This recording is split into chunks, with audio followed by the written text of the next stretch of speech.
the playing field would be a little more even if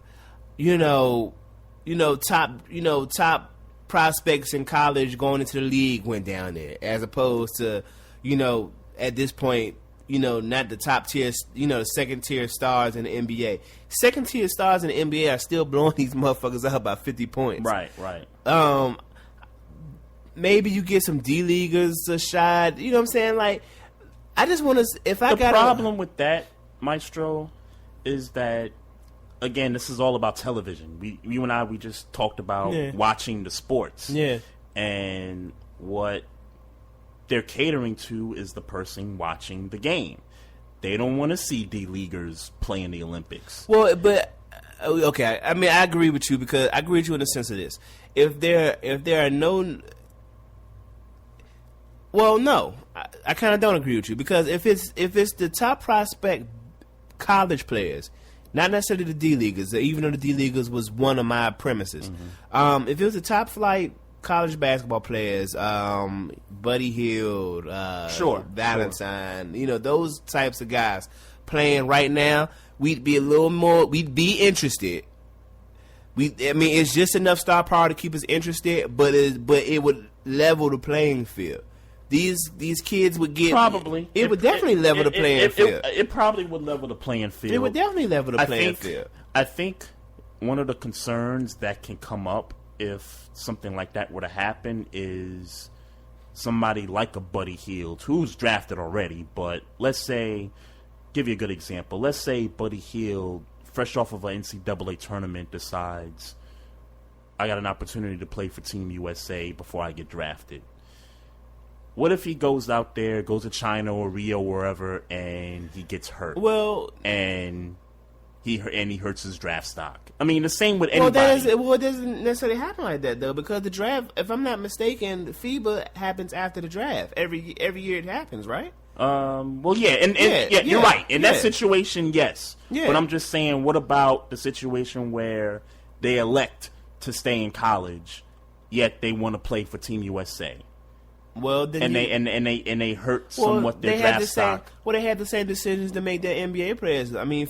Sure, but that's an extra. Now you're putting an extra step in there.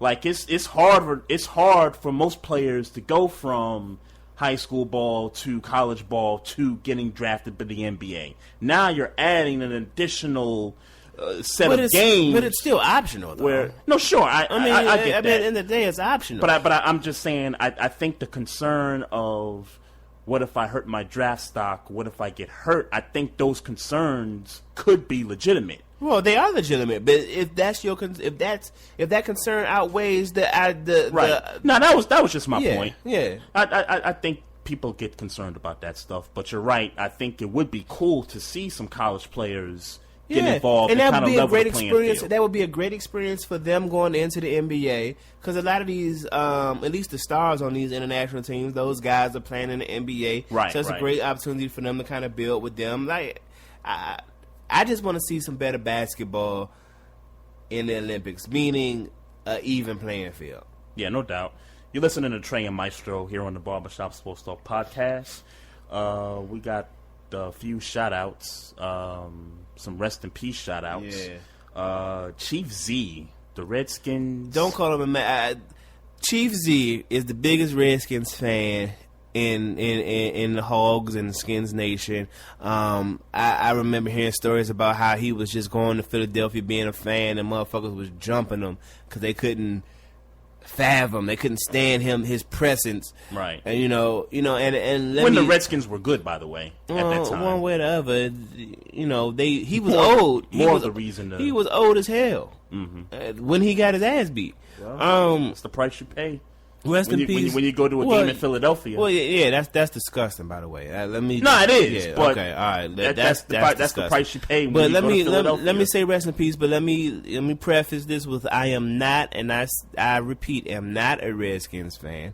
I got love for them because they, it's a city. They represent the city, right? So I would appreciate them playing better football, but. I'm not a Redskins fan. In fact, I just got finished talking with a Redskins fan earlier today who was talking all this good shit to me about how Josh Norman going to shut Antonio Brown down week 1, and I'm sorry. I just don't feel like that's going to happen. But we'll see. We'll see. We will see. We'll see. But rest in peace to Chief Z, man. I did miss how he passed, but rest in peace to him nonetheless.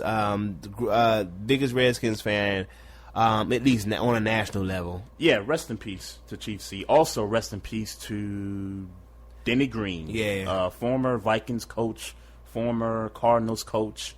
I think we all know the legendary press conference with the Cardinals. Yeah, when they lost to Chicago. When they lost to the Bears. I remember that game vividly. Because it was special teams that killed them. Yes. That's what I remember. Exactly. Devin Hester just came out, and I think that was his rookie year, I think. That was the Bears Super Bowl season, I think, if I'm not mistaken. I remember this game vividly. It was 2006. It was a Monday Night 2006 Football. season.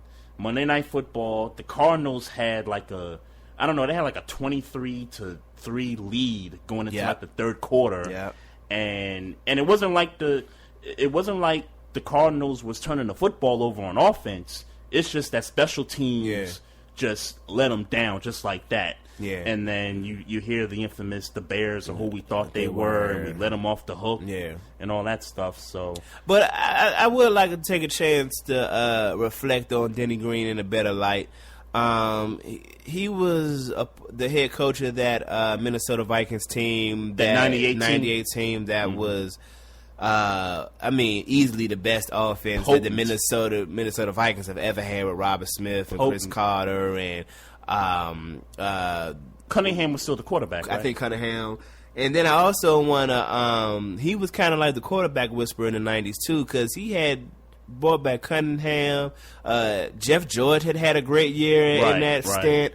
Then obviously with Dante Culpepper, who kind of, for all intents and purposes, defined the surge of, black quarterbacks coming after him. Right.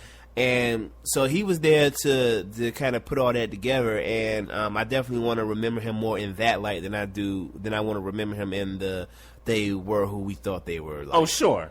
He definitely had a couple good teams. Yeah. He also had that 2000 team that lost to the Giants in the championship game. The year the Giants went to the Super Bowl. Mm-hmm. So rest in peace to him. Absolutely. One more rest in peace shout out. Miss Cleo. Gone. Yeah. Yes, Miss Cleo at 53. Call me now. Yeah, I didn't realize she was that young, but I always remember those commercials. Mostly them constant late at night. BET commercials. Yep. So rest in peace to her. Shouts out to her family and everything like that.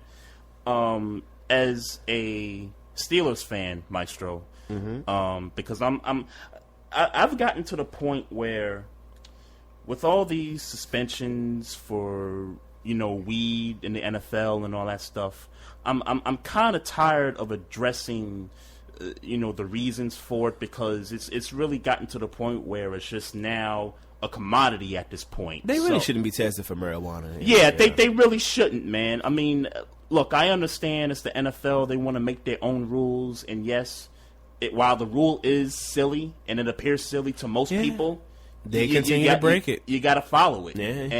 And to risk that much money over some weed, I'm not sure about that. Let's be clear on what Le'Veon Bell's situation is. Le'Veon Bell didn't fail a drug test. He missed a drug test. Yes, several. Several. Yeah, he missed several of them, and that is stupid. Let me just get that out of the way. That's stupid. You shouldn't miss a drug test. There's no reason for you to miss a drug test. If you change your phone number, then you should have it updated with the system of people who give you drug tests. Point blank and period. Yep. Ain't nothing about that. What I will say is that he better not test positive when they eventually test him. So here's the situation. He can appeal this 4-game suspension. Yeah, he's going to appeal. Now, he released a post on social media, Instagram, saying that he's not going to be suspended. He's confident that he did nothing wrong. He's not going to be suspended. Well, then appeal and take the test, Le'Veon. I mean, that's really all I got to say about that. And it's not just Le'Veon. It's these guys on the Cowboys, Randy Gregory, the kid Lawrence, Rolando McClain. The Cowboys just got some things going on with them this offseason. Yeah. Man. I mean, but sticking to Le'Veon for a second. The Bama, dropping rap verses where he like, I need $15 million a year, and let's be clear, he's from the Steelers? Yeah. Like let's be clear, you're the best running back in the league, and you're going to get some bread when it's time to re-up. Let's be very clear, but you're going to be paid in the 11.5, 12 million range, and for Steelers fans' sakes, I hope he don't get hurt again, because he's gotten 2 major injuries already, right? Right. All at the hands of Montez Burfict. And for a running back, well, I'm not sure that's a he's good thing. Injuries, period, aren't a good thing. But particularly to the running back position. Well, I'm confident that he's going to be fine. I've had the opportunity of watching, workouts and, just little shit I see online. And he seems like he's fine. He ain't but 22, 23 maybe. He's that young? Yeah, he's that young. I'm pretty sure he's that young. I thought he might have been maybe 25. Nah, I think he's more 22, 23. But you could fact check that. He's fine. He just got to cut some of this simple shit out. I feel you want to rap, and I can't even say don't rap. It just feels like right now ain't the time for you to be dropping verses about how much you think you need to be getting from the Pittsburgh Steelers when you've been injured quite some time, and when you haven't been injured for quite some time, you've been suspended. We're both close on his age. You said 23? Yeah. I said 25. He's 24. Okay. He's 24. Yeah, so that's still pretty young. After 25 is when you really should be concerned about injuries and how you're going to heal from them. Right.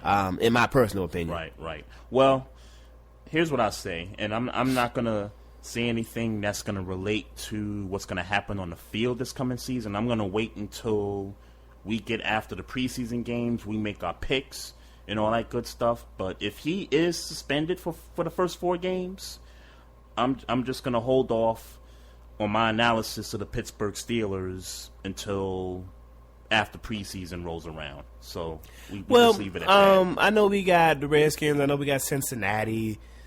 I Burfict's suspended, right? Huh? Burfict's out for 3 games. 3 games. Yeah. I know we got Cincinnati like that 3rd week. So way too early to be going into. I'll hold off. Yeah, on my way analysis. too early to be getting into that. But I'm not gonna say. Actually, we ain't really too far from it, but not the time right now. But at the end of the day, man, Le'Veon Bell need to cut some of that simple shit out. So, while you tried to shoot at the Steelers real quick. Let's get into some. I do need to give props to the Ravens real quick, because getting Jake Long, in my opinion, was a great pickup. Yes, I thought that was a great pickup. I thought it was a great pickup, especially Eugene Monroe's retiring. Not that he was any great or anything like that. To me, I thought he was a sissy, in my opinion. That's kind of tough, but just based off. Yeah, I know what you're saying. Injuries and not wanting to play. Well, and it all seems that stuff. he hadn't had no real serious injuries. What I heard is that okay, the first thing he's going to do is get a brain examination. Like he feel like he hit his mark of how much money he needed to make to be good. Like a lot of these young players, are doing. Right. Like, let me hit my mark where I know I'm good. Right. I'm gonna be good. I'm gonna go ahead and get out the game before I get fucked up. No doubt. You know what I'm saying? No doubt. That's what he did. So shouts out to him. I know he's been real. He's been an advocate of the marijuana movement. Probably better for you to retire. Right. And since we're talking about Ravens, I just got this comment that's dated 2 hours ago. Mike Wallace fails the conditioning test. Not that that's any big news, but that's pretty. For me, considering Mike Wallace's history, I don't think that's great news. No, it's not. It's definitely not. Mike Wallace is on a. I mean, if I were a Raven fan, Mike Wallace would be on a real short leash. I wouldn't say a short leash.